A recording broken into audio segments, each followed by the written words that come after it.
এটা হইল চন্দ্রগ্রাম টু ফাথন যাওয়ার যে রাস্তা। চন্দ্রগ্রামের সাবেক চেয়ারম্যান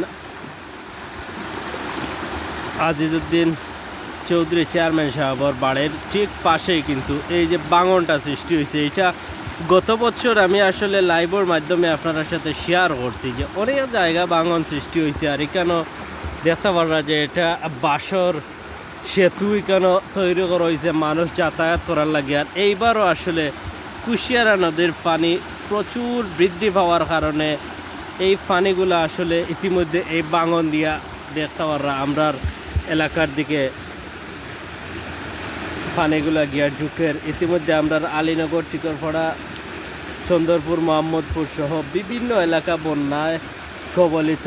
এই পানিগুলো নামার কারণে আসলে এই জায়গা দিয়ে যে পানি নামের প্রবল স্রোত পানির মধ্যে আপনারা দেখতে পারেন। এখানে অনেক স্রোত মানে পানির স্রোত দেখলে আপনারা বুঝতে পারবা কতটুকু স্পিডে পানি নামের। আর কুশিয়ারা নদীর পানি এখনও আমরা এলাকার দিকে আইয়া ঢুকের, কারণ এই পানির স্রোত যত সময় পর্যন্ত বন্ধ না হইব তত সময় পর্যন্ত আমরা এলাকা থেকে আসলে পানিগুলো নামিয়ে যাওয়ার কোনো সম্ভাবনাই আমি দেখি না। এই যে প্রবল স্রোত আপনারা দেখতে পারা, আসলে সবার সাথে শেয়ার করার চেষ্টা করি। আর অনেকে হয়তো ভাবেন যে আমরা এলাকার পানিগুলা নামিয়ে না যাওয়ার কারণ কিতা। এইভাবে যদি পানির স্রোত আইয়া ঢুকে বা কুশিয়ারা নদী থেকে এইভাবে যদি পানি ঢুকে তাইলে এই পানিগুলা নামার সম্ভাবনা তাড়াতাড়ি খুবই কম, কারণ এখনও প্রচুর স্পিডে পানি ঢুকে।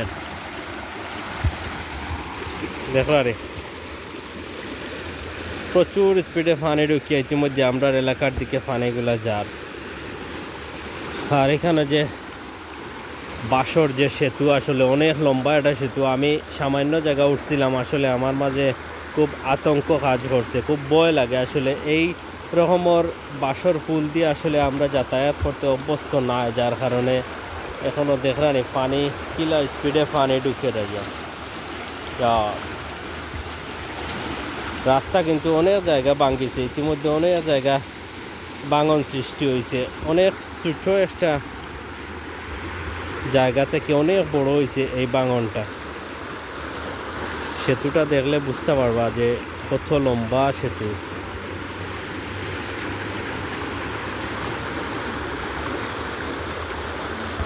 এই যে এই বাঁশর সেতু দিয়ে আসলে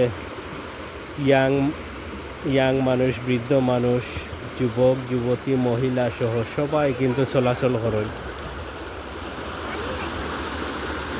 অনেকটা রিস্ক নিয়ে আসলে যাওয়া লাগে, সামান্য একটু বেশ সময় নিয়ে কিন্তু পানির মধ্যে পড়া ছাড়া আর কোনো গতি নাই।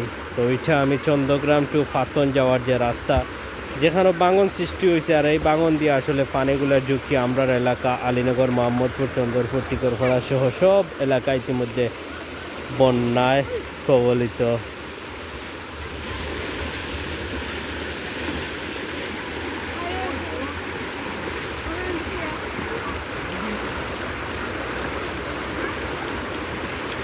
সব ভালো থাকবা, সুস্থ থাকবা। আর দেখাইবার চেষ্টা করলাম পানিগুলা কেমনে ঢুকের কুশিয়ারা নদীর পানি আমরা এলাকা পাই। ধন্যবাদ সবাই।